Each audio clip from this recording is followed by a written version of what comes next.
Oke, welcome back to my channel. Kembali lagi di YouTube channel Arul Kader.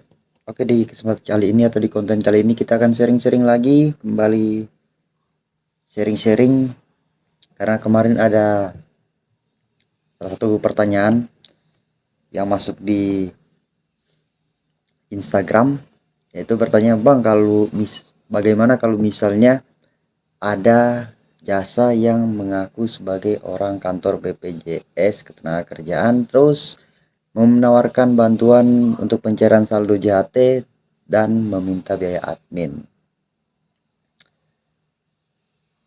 Oke, jadi untuk pertanyaan ini kita akan bahas sama-sama ya. Kita akan sharing sama-sama dan sama-sama kita berikan pendapat dan penilaian.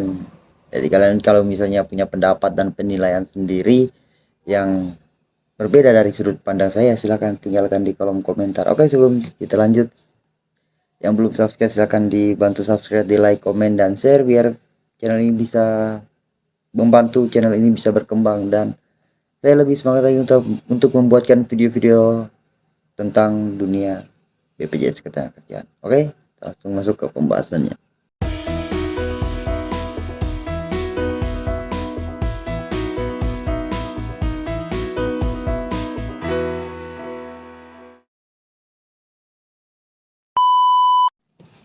Oke guys, jadi pertanyaannya di sini, bagaimana kalau jasa terus mengaku sebagai orang kantor BPJS Ketenagakerjaan dan menawarkan bantuan untuk mencairkan saldo JHT terus meminta biaya admin.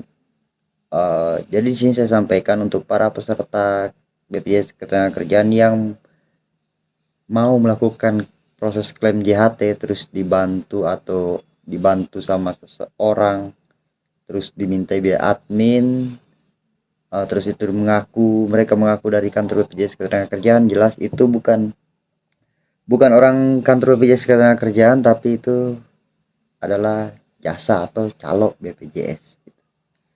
Karena yang seperti kita tahu semuanya itu, kalau orang kantor BPJS atau orang dalam BPJS itu tidak akan meminta biaya admin jika kita dibantu untuk pencairan saldo JHT, itu tidak diminta biaya admin berapapun, itu tidak ada pemungutan biaya admin kecuali kalian menggunakan pihak ketiga yaitu jasa atau calo, itu pasti ada biaya adminnya karena di dunia ini apa sih yang gratis gitu kan.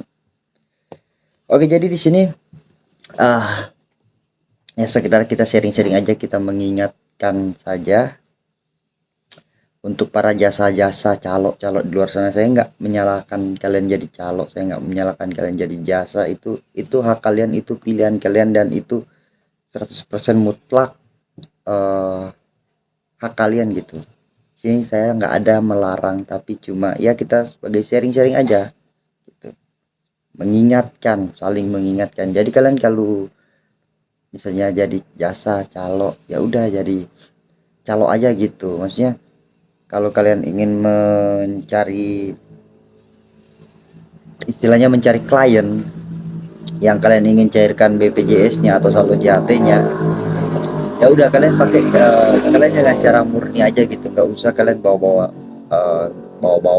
nama BPJS atau ngaku-ngaku sebagai orang kantor BPJS, karena jelas itu tindakan yang salah. Karena gini, kalau misalnya kalian ketemu sama orang awam, ini kita berbicara orang awam ya, yang emang nggak tahu gitu kan, kalian datang ke orang ini mengaku sebagai orang kantor BPJS dan menawarkan untuk mencairkan saldo JHT orang tersebut dengan alibi admin, dengan ya mungkin dengan skema cerita yang kalian udah buat sedemikian rupa untuk meyakinkan orang ini, dan orang ini pun merasa yakin gitu dengan kalian kalau kalian itu emang orang kantor BPJS Ketenagakerjaan dengan skema cerita yang kalian sudah buat ini. Terus misalnya nih, orang ini orang awam yang nggak ngerti gitu. Nah, terus misalnya dia juga sempat cerita ke temannya, contoh ke temannya gitu, dia sempat cerita ke temannya soal kalian datang mengaku sebagai orang kantor BPJS terus menawarkan bantuan untuk mencairkan saldo JHT, terus meminta biaya admin. Nah, ini bahaya guys, ini bahayanya kalau misalnya orang itu tidak tahu dan orang itu juga setelah cair ternyata merasa keberatan gitu ya. Kalau misalnya orangnya nggak keberatan it's okay, tapi kalau misalnya udah cair ternyata merasa keberatan gitu, terus dia melakukan eh, membuat postingan di sosial media dia, di sosial medianya, entah itu di Facebook atau di mana, terus bilang kalau orang kantor BPJS itu melakukan tindakan pungli, itu tindakan yang menawarkan bantuan terus meminta biaya admin. Bagaimana itu? Sedangkan jelas-jelas mereka itu tugas mereka dan mereka digaji karena tugasnya itu. Gitu. Jadi di sini eh, siapa yang berbuat, siapa yang kena gitu. Siapa yang buat salah, siapa yang kena imbasnya gitu. Jadi itu tidak bisa, maksudnya gini. Jadi kalau kalian jadi jasa itu ya udah kalian cari orang atau cari kliennya itu udah, kalau ditanya kalian orang kantor BPJS kalian terus terang aja gitu. Jangan kalian buat cerita yang ngada-ngada, yang ngaku-ngaku orang kantor BPJS dengan cerita kalian, skema cerita kalian yang udah diedit, dirancang sedemikian rupa untuk meyakinkan klien kalian. Jadi kalian bicara apa adanya gitu. Misalnya ditanya kalian dari kantor BPJS, kalian langsung terus terang aja kalian bukan orang kantor BPJS dan bukan orang dalam BPJS, kalian adalah calok gitu. Kalau emang gini ya, kalau misalnya emang itu udah rezeki kalian ya udah pasti nggak akan kemana gitu. Kalau emang bukan rezeki kalian ya juga kalian mau pakai cara apapun tidak akan dapat gitu. Jadi jangan coba-coba kalian calo jasa di luar sana, untuk seluruh jasa di luar sana, seluruh calo di luar sana. Ini calo BPJS ya, bukan calo yang lain. Ini yang saya bahas calo BPJS. Untuk kalian di luar sana, jangan sekali-sekali kalian membawa nama BPJS Ketenagakerjaan ketika kalian ingin meyakinkan klien kalian atau orang yang kalian ingin mencairkan saldo JHT-nya. Jangan sekali-sekali kalian bawa nama BPJS, karena di BPJS Ketenagakerjaan itu tidak pernah meminta atau memungut biaya sepeser pun dari pencairan saldo JHT peserta tersebut gitu. Karena kalau sampai kalian nekat bawa nama BPJS terus eh, seperti yang saya bilang tadi di awal, orang-orangnya posting atau buat postingan di sosial media tentang perbuatan kalian ini terus dilimpahkan ke nama instansi BPJS Ketenagakerjaan, itu bisa dituntut loh kalian. Bisa dituntut karena itu melakukan, itu sama saja tindakan pencemaran nama baik instansi BPJS Ketenagakerjaan gitu. Yang dimana kita tahu namanya kalau pencairan saldo JHT melalui kantor cabang langsung BPJS Ketenagakerjaan itu tidak dipungut biaya sepeser pun. Oke. Nah, ini ada pertanyaan lagi yang muncul. Pertanyaan kedua ini yang muncul, Bang, gimana sih kalau misalnya ini, saya nggak tampilkan ini pertanyaannya karena ini emang saya kemarin tuh udah minta izin untuk dibuatin konten.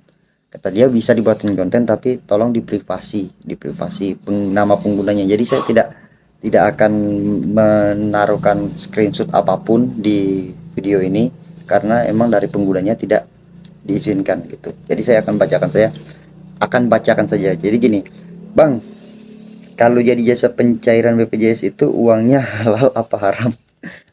Jadi gini guys, sebenarnya sih saya nggak mau ya bahas soal haram dan halalnya itu, karena itu saya juga bukan ahli di bidang itu. Tapi gini, menurut saya ya, menurut pandangan saya, kalau misalnya saya salah silahkan dikoreksi di kolom komentar. Kalian jadi jasa itu, jadi calo itu, asalkan kalian nggak bermain, gimana, nggak main curang gitu. Maksudnya kalian nggak membuat tidak ada pihak lain yang dirugikan dengan jasa kalian gitu. Intinya kan kalian jadi calo, kalian kan jual jasa. Jasa itu kan pengetahuan atau keahlian khusus yang kita miliki gitu. yang kita miliki dan yang mungkin tidak bisa dimiliki oleh orang lain gitu. Makanya kita jual jasa gitu. Yang penting asalkan jangan kalian melakukan tindak penipuan, kecurangan atau pembodohan dan lain-lain yang bisa merugikan satu belah pihak gitu. Jadi kalian misalnya kalau ini jasa, ketika kalian udah bilang, misalnya udah jelasin skemanya kayak gini sudah dijelasin dan orangnya udah peserta BPJS-nya setuju, is okay, tidak ada masalah, nggak apa-apa. Menurut saya nggak jadi masalah gitu. Kalau kalian mau tanya, mau jawaban lebih detailnya, kalian bisa tanya ke orang yang lebih ahli dalam hukum haram dan halalnya itu. Oke, saya rasa cukup sampai di sini pembahasan video ini, biar video ini tidak terlalu panjang dan semoga bisa dicerna baik-baik apa yang menjadi apa yang barusan saya bahas gitu. Oke, assalamualaikum warahmatullahi wabarakatuh.